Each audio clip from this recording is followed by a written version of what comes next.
తోబుట్టువులను నిర్లక్ష్యం చేయడం. మా అన్నయ్యతో నాకు మాటలు లేవండి, మా తమ్ముడితో నాకు మాటలు లేవండి, మా అక్కతో నాకు మాటలు లేవండి, ఈ మాట అనడం చాలా దారుణం.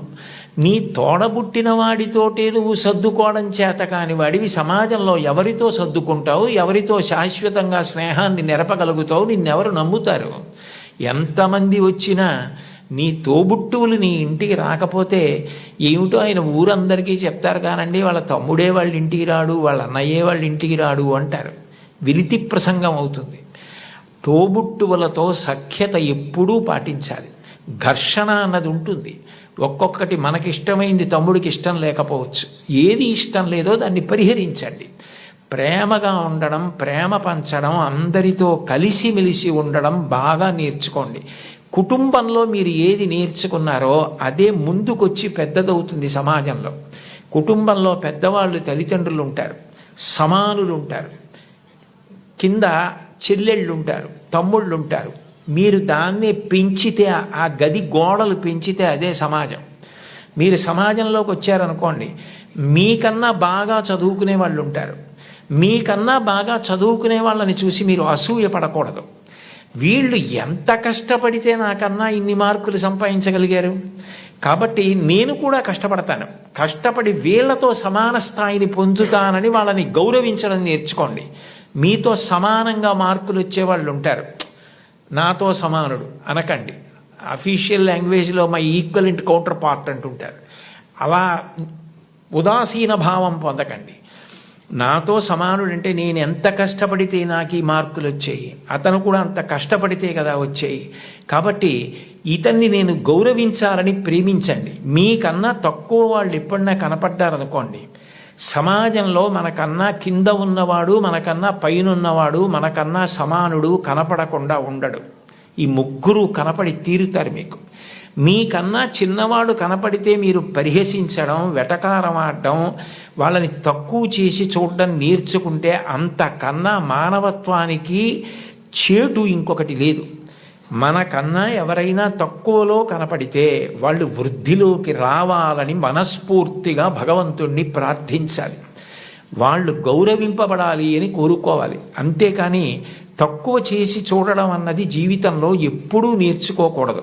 నీ తమ్ముడైతే నీ తమ్ముడికి ఒక్క మార్కు తక్కువ వస్తే వాడికి రావాలని ఎలా కోరుకుంటావో, నీ కుటుంబం గదులు ఆ గోడలు పోతే అది పెద్దదైతే అది సమాజం అవుతుంది. నువ్వు ఇంట్లో ఏం నేర్చుకున్నావో అదే రేపు సమాజంలో నువ్వు అమలు చేయగలుగుతావు.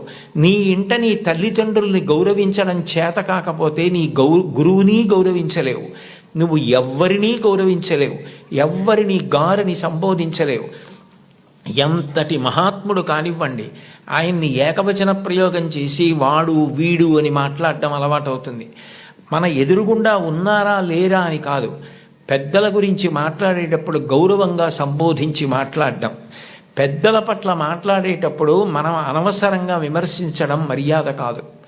వారి పట్ల మనం కృతజ్ఞతతో మర్యాదగా ఉండడం నేర్చుకోవాలన్నది మీరు చిన్నతనంలో తరగతి గదిలో అభ్యాసం చేసినది ఏదుందో రేపు పౌరులైన తర్వాత సమాజంలో మీరు అదే చెయ్యడం కొనసాగింపుగా చేస్తారు. అందుకని మీరు తరగతి గదిని కేవలం పాఠాలు చదువుకోవడానికి మాత్రమే పనికొచ్చేటటువంటి వ్యవస్థగా చూడకండి. సర్వే వేదవిదశూరా, సర్వే లోకహితే రతా, సర్వే జ్ఞానోపసంపన్నా, సర్వే సముదితా గుణై.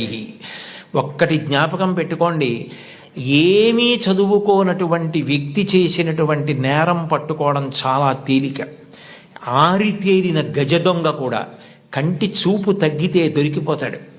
ఎప్పుడో అప్పుడు దొంగతనాలు చేసే వ్యక్తి దొరుకుతాడు.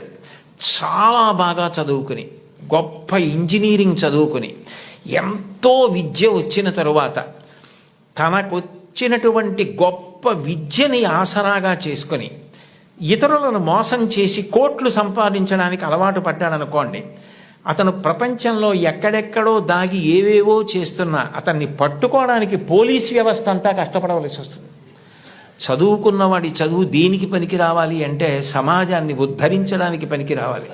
అంతేకాని చదువుకున్న చదువు సమాజాన్ని పాడు చేయడానికి పనికి రాకూడదు. మీరు ఒక కలెక్టర్ అయితే మీరు కలెక్టర్గా గుర్తుండిపోయేటట్టుగా జిల్లాని పరిపాలించగలగాలి. ఒక్కొక్క కలెక్టర్ అలా జ్ఞాపకం ఉండిపోతారు. సందర్భం వచ్చింది కాబట్టి నేను చెప్తున్నాను. కార్తికేయ మిశ్రా గారని మా జిల్లాకి కలెక్టర్గా వచ్చారు. డొక్కా సీతమ్మ గారి విగ్రహం పెడుతూ ఆయన డొక్కా సీతమ్మ గారి గురించి నేను ప్రసంగాలు చేశానని మా ఇంటికి వచ్చారు. మా ఇంటికి వచ్చి ఆయన వచ్చినప్పుడే నేను మంచినీళ్ళు బయట నుంచి కొని తెచ్చుకుంటుంటే ఆయన చూశారు. ఏం గురువుగారు మీకు మంచినీళ్ళు లేవా అని అడిగారు. అడిగితే నేను అన్నాను, అయ్యా మాకు ఇక్కడ మంచినీళ్ళు లేవండి, ఉప్పు నీళ్ళు వస్తాయి, అందుకని మంచినీళ్ళు కొనుక్కుంటూ ఉంటామన్నాను.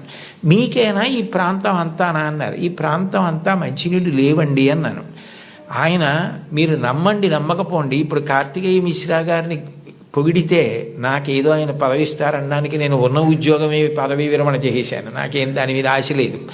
యథార్థం చెప్పాలి కాబట్టి చెప్తున్నాను. ఆయన హతాశులై సోఫాలో వెనక్కి కూర్చుని నేను జిల్లా కలెక్టర్గా ఉన్న చోట మంచినీళ్ళు లేక ఇంతమంది ఇబ్బంది పడితే నాకు అది అవమానం గురువుగారు, పరమ అవమానం అని వెంటనే ఫోన్ చేసి అధికారులతో మాట్లాడి మీరు నమ్మండి 10 రోజుల్లో ఇళ్ళకి కాదు కొళాయి వేయించుకోలేని వాళ్ళు నీళ్లు పట్టుకోవడానికి కూడా గొట్టాలు వేయించారు. ఇప్పటికే ఆ ప్రాంతం అంతా కార్తికేయ మిశ్రా గారిని తలుచుకుంటారు. అంటే నువ్వు కలెక్టర్ అయితే అలా పేరు తెచ్చుకోగలగాలి, నువ్వు ఒక డాక్టర్ అయితే అంత గొప్ప పేరు తెచ్చుకోగలగాలి. మా ఊళ్ళో డాక్టర్ ఐవి రావు అని ఒక డాక్టర్ గారు ఉన్నారు. ఆ డాక్టర్ గారిని చూస్తే జబ్బులు తగ్గిపోతాయని తెల్లవారుజామున 4 గంటలకు ఆయన కోసం మంచులో వెళ్ళి నిలబడతారు. ఆయన కూడా అలాగే వైద్యం చేస్తారు. వ్యక్తిగత జీవితమే లేదు. నేను అప్పుడప్పుడు అంటుంటాను, డాక్టర్ గారు మీకు సినిమాలకు వెళ్ళాలని ఉంటుందా అని. ఆయన పెద్ద నవ్వు అంటారు, సినిమాకి వెళ్ళిన 2.5 గంటల్లో కోటేశ్వరారు నేను ఒక్క 10 మందిని వైద్యం చేసి చూసి వాళ్ళు సంతోషంగా వెళ్ళిపోయి వాళ్ళకి ఆరోగ్యం కలిగితే వాళ్ళ పని వాళ్ళు చేసుకుని సంపాదించుకుని బతికితే నాకు అంతకన్నా ఏం కావాలండి. సినిమా ఇచ్చే ఆనందం కన్నా ఈ తృప్తి నాకు ఎక్కువ గురువుగారు. ఇది చదువుకున్న వాడికి అది లేకపోతే అనవసరం అన్నారు. ఒక డాక్టరు తన వృత్తి మీద తానే విసుక్కుంటే అది మనిషి బ్రతకవలసిన విధానం అంటే అది మోరల్ వాల్యూస్ అంటే. అది లేని విద్యకు అందం ఎక్కడుంది? అది పువ్వే, సువాసన లేకపోతే అందం ఏది?